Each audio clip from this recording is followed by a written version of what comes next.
Here I have the Vodafone V-Auto. It's a small dongle that you plug into your car's ODBD2 port. That's your onboard diagnostics port, something that has been available in your vehicle since 1996.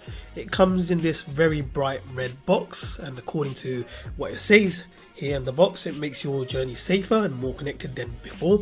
So things like Auto SOS that calls the emergency services on your behalf if you have an accident. It also has the ability to find where you parked your car or where it is via GPS, and gives you a driving score. With all that said, let's get to unboxing this device.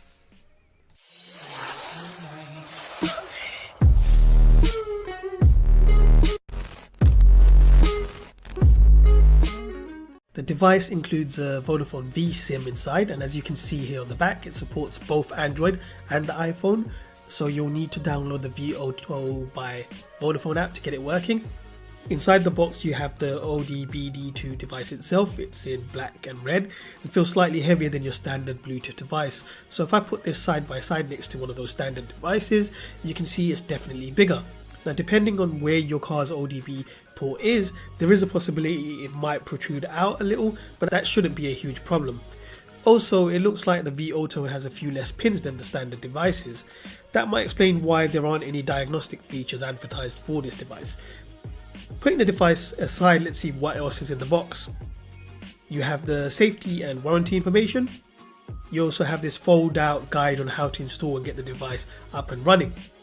So let me get this into my very filthy car. Need to give this a wash soon.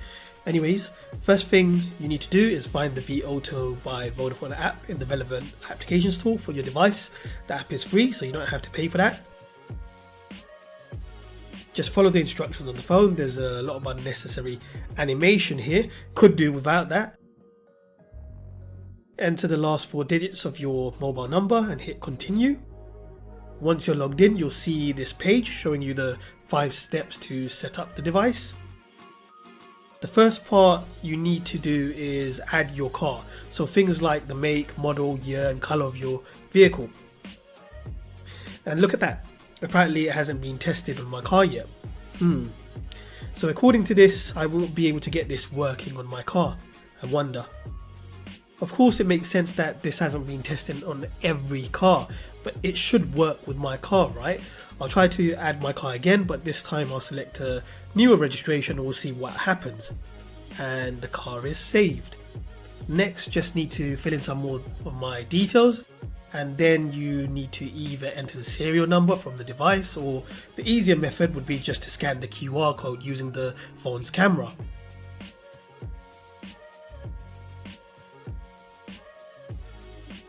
Success, your device has been added. Now, this is probably the best time to tell you guys you have to fork out £4 a month to use this device. It's a 30-day rolling contract, so you can cancel whenever you want. So I'll just select the subscription and confirm the price.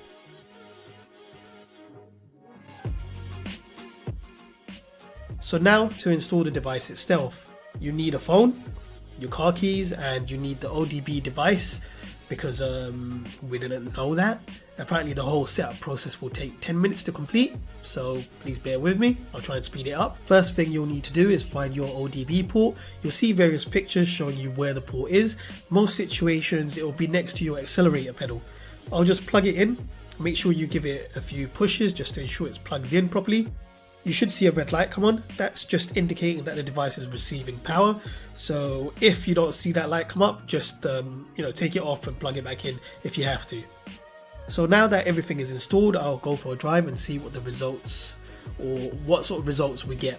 The device costs £85 if you go into a Vodafone store, but you can currently buy it for £66 from Amazon. I've placed a link in the description below if you do decide it's something you want. But before you do that, let's see how this device works. So why would something like this be useful? If you forget where you parked your car, it can show you that information. Now that's something that could come in handy, but I don't always forget where I park my cars. Most times it's parked outside my house. But let's say you left it somewhere in a huge car park, you should be able to find it using this tool. I'll test that feature out later on in the video. You also get notifications if your vehicle is moved. So for instance, if someone decides to break into your vehicle and nick it, If they manage to start the engine, it will notify you and you should be able to track it. Of course, anyone that's capable of breaking into your vehicle and starting it will probably be intelligent enough to just take the device off and chuck it out the window. So I wouldn't rely on this for that. Where something like this may come in handy is if you want to track how someone drives. So for instance, it'll give you a safety score. So if you're giving your car away to your kids to use, you can keep a track of those things as well as where your car is via GPS. So you can use this to track your car regardless of who's driving it. I'm just driving the car around my area for a little bit. I'll just pull up here on the right and let's see what sort of information we're given. In order for the device to record the journey has ended, you need to turn the engine off. Once you have done that, upon launching the app, it will tell you exactly where the car is. Since the engine is off, I can see the trip history. So pressing that shows me the miles I travelled for this journey, the time it took and the safety score, in this case 83%. Not bad at all. If I press safety score, it will give me an average of my safety scores, but since this is the only journey I've made since plugging in the device, it should also be 83%. If the score is low, you know that the person driving has been driving rough, quickly accelerating and braking harshly. Since it logs where you last turned off your engine, it records that location as the last place you parked your car. You can get step-by-step directions to your vehicle using that feature. You can also launch your parking location on Google Maps if you need better directions. This feature should be particularly useful to someone very forgetful of where they last parked. I'm sure you realize that this feature can be somewhat abused. I can imagine people plugging this device into their partner's cars without telling them and then tracking their vehicle. Just bear in mind that tracking someone without their knowledge may not be legal. So what I'll do now is continue using this device for a few weeks and then with the magic of video editing tell you what I think about this device. So now it has been 2 weeks since I have been using the device, so now I'll give you a summary about what I think about it. If I open the application, you can see, as I mentioned before, you have this animation which you could do without. It would have been better if the application just launched more quickly.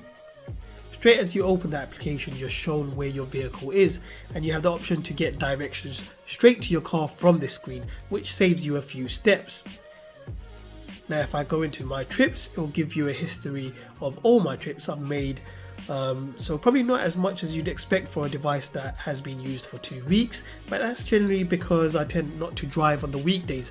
I drive a lot more during the weekends as that's when I have my days off. If we look at one of my more recent trips, which was today, and you can see here it took 47 minutes. If I go into that, I get more detail.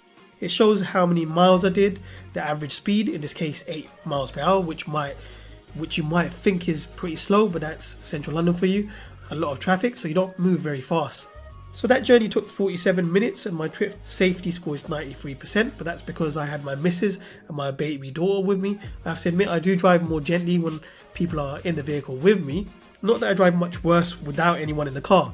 So that information is very useful, it's always there and you can always pull that up whenever you want. You also get an average of your safety score, so my average is 58%, which isn't bad. I could improve that a lot more, I guess. The application tells you that the device is packed with sensors that allow it to calculate your safety score, but what it doesn't do is give you a breakdown of how that score was calculated. It would have been great if you could see all your trips and those places where you accelerated quickly or the locations you were braking harshly in.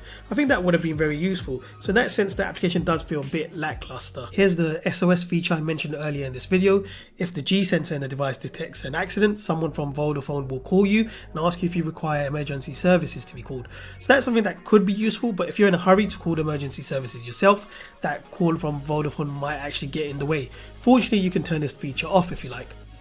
You have the ability to be notified when your car is being driven away, so you can turn that feature on. However, the annoying thing is every time you drive, that feature is turned off and you need to keep turning it back on. It would have been great if you could just leave it turned on by default.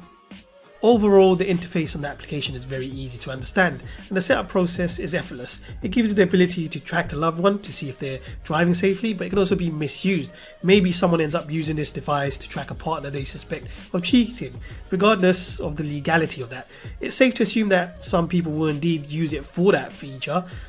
It's not really a feature, but that's what you could use it for if you wanted. But let's not get into that whole debate.